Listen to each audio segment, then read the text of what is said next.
Hello and welcome to the Tech Lunch Podcast, where we encourage our listeners to learn something new about tech every week. This can range from learning about new and exciting tech applications to the advancements in coding and technology. If you are always learning, you will always be a step above the rest. Take the time during lunch or during a break to listen and learn, kind of like a lunch and learn, but for the ears. This podcast will open the listeners' ears to new and exciting technologies they may have not been purviewed to in the past. These topics will range from manufacturing technologies to data collection technologies and everything in between. Hello, I'm Nick. Hello, I'm Ed. And this week we're going to do a quick snack episode on, I have this data, now what do I do with it?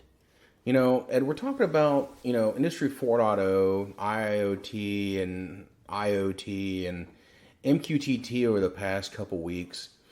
And now we've kind of pulled all this data together, and the big question is what do I do with it?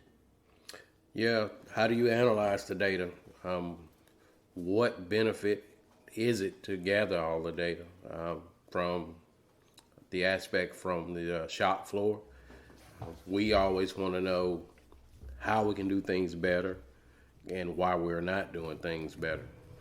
So that's one benefit of the data. Yeah, and you can take that data and throw it into, a logging software and a database, be that, Elk Stack, which is Kibana, and other types of, logging software, and then transforming that into a database type of visualization software, and then pump that out into like Power BI to make educated decisions and get the kind of different type of things that we need to do in the office. Yeah, and you can use these dashboards to isolate things that are causing problems in the shop.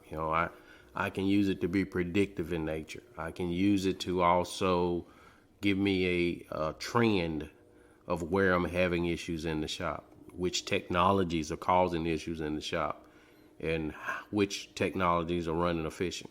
Yeah, the thing is, if you think about it, in the past episodes, the IoT and IIot, we kind of talked about KPIs.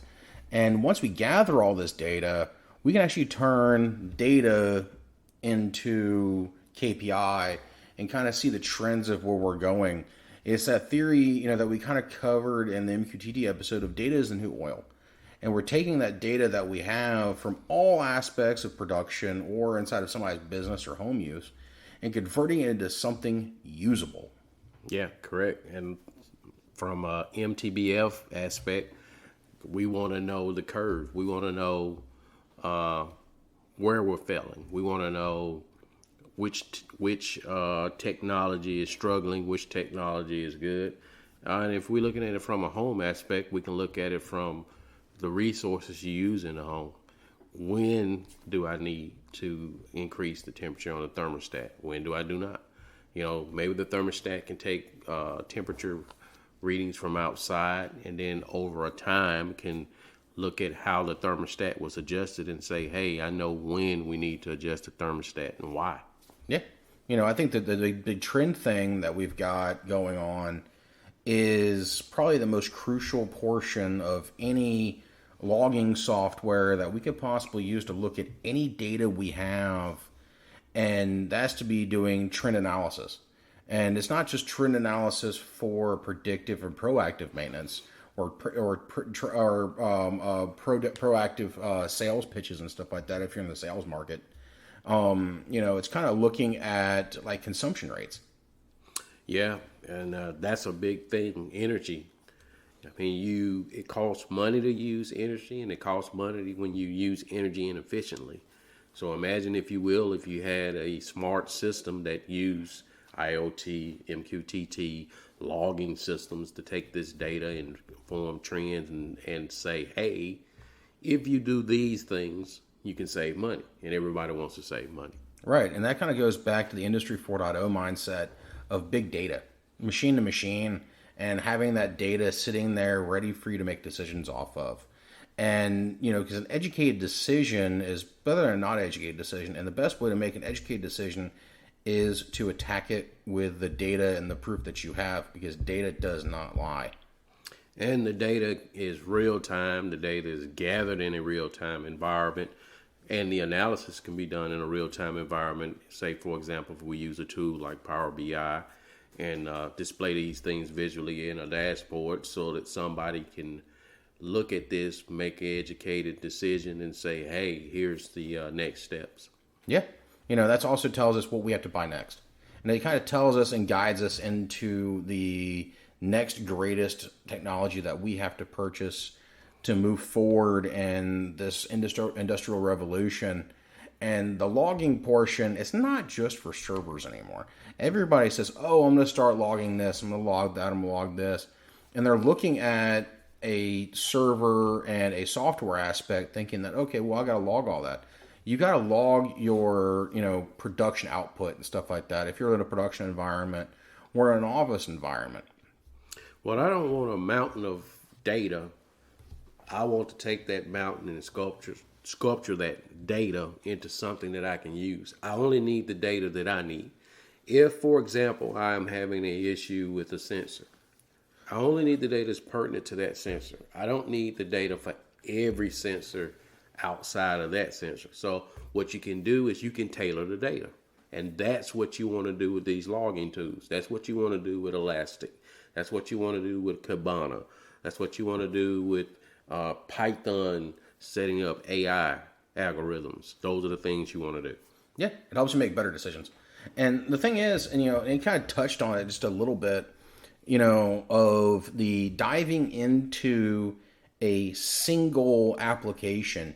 If you think about it, and we'll propose this question: if you can look at one piece of technology across a manufacturing environment, office environment, home environment, and dive into that particular piece of equipment, how fast can you make changes on that piece of equipment to watch your trend make an upturn? And on the fly analysis using data that's been tailored to the situation that's currently in place is what you want to do. I mean, we don't want to do what we did 50 years ago where somebody takes a notepad and write down tick mark, tick mark, tick mark. Why do that when we have a system that can log these things for us once we tailor that log to what we want, and then we get what we need real time to make real time analysis and real time decisions. Yeah, and I think that's actually the biggest portion right there. I think making the real time decisions is, where you save money in the long run. If you think about it, time is money, money is time. And the less time you spend on getting to the decision point of A, you can save money on the application that you buy at B. And the same thing goes for any aspect of any type of business. And just like the Farmer's Almanac, that's been for centuries used by regular people, where they say, we know that this is going to happen around this time because they've taken data, analyzed the data, and made decisions on what to do with the data. You can take the same thing over 5, 10, 20 years and say, hey, we know from this analysis, this is where you're going to have problems. We know that in year 15, you can expect to have more downtime. If you can do that, you can plan for this. You can be predictive in nature. You can put strategies in place to go around these situations. Which is kind of funny you bring the Farmer's Almanac. And we just kind of touched on that IoT and the MQTT interface. If you add all that stuff together, put it all together, make it work for you with like your ground sensors and your soil saturation sensors and your sensors that kind of tell you your fertilizer temperatures and stuff like that. You can take all that data, throw it into a logging software, spit that onto a dashboard, and you make your own Farmer's Almanac for the land that you work on. Yeah. I mean, it's other applications could be is the supply chain. We can predict where we will have shortages or outages in the supply chain. We can predict where we can do things to compensate for any disturbance in the supply chain. All these things can be done by using logging through MQTT with IIot, and using the analysis software to say, hey, we know that if this happens, we've already used our digital twin to evaluate, hey, let's put this countermeasure in place as a safeguard. Yeah, with everything that's going on in the supply chain today, if you think about it, like what's happening out in California off the ports, if you have all that data that you're gathering from all those subsets of information that's going on out there, think about the type of decisions that you can make about ship routing at this point. Yeah, and we can learn also. Now we have a histogram in place where we saw where the supply chain was actually interrupted. We see where it's disruption in products. We see where, because we have a shortage of chips, we had to take functionality out of the cars because we didn't have the chips to do it.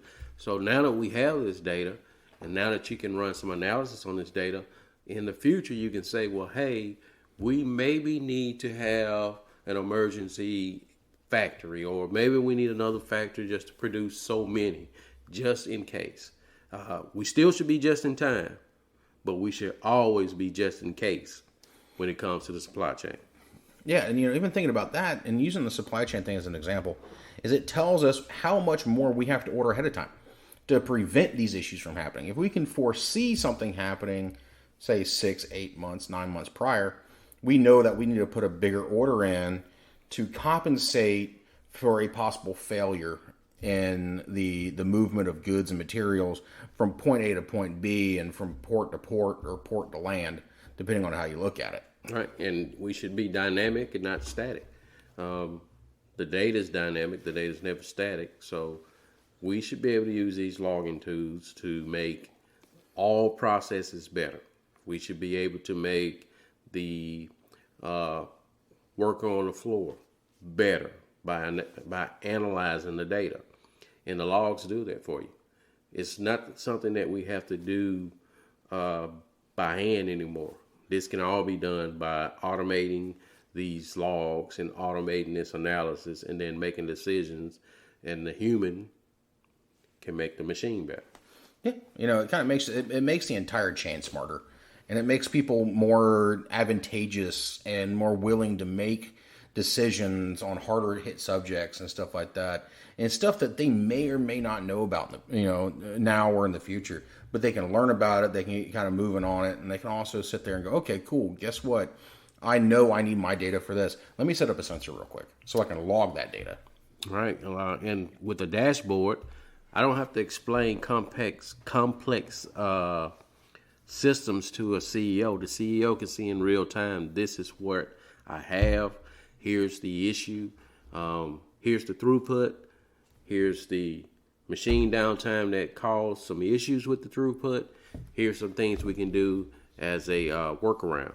And that should be the way we do. The captain should always be able to steer the ship through any obstacle. Yeah. And, with that, it makes meetings more reliable. It makes them run smoother. It makes them shorter for some of us who have to sit in meetings all day long. And the thing is, it also helps show that things are actually being done. You can watch a change in the curve in real time instead of having to wait 6, 9, 10 months later. And the laws bring accountability. Yeah, that's true. And the thing is that's the biggest standpoint. It's like what functionality failed or what did not fail, what did well, what did not. And it kind of tells us with that, what do we have to invest in to keep that trend, that upward swing happening? I mean, it's kind of like a fire department. These guys are always in a state of ready, but we don't want to send the fire brigade everywhere. We want to send them where the fire is. So the same thing with the data. We want to analyze the data, figure out where the problem is, send a committee there to analyze those things, and then we do things or come up with ideas, or we engineer out what we can, we fix what we can, and we mitigate where we can. Yeah. And, I think that's, a good point, especially for like a snack episode as we're getting closer to the end here. It gives everybody kind of something to think about, something to dig their heels into, and, gives people the ability to go out and learn it. And that's kind of, I think, where we set the charge. go out and learn this stuff. Download this software and this data and actually play with it.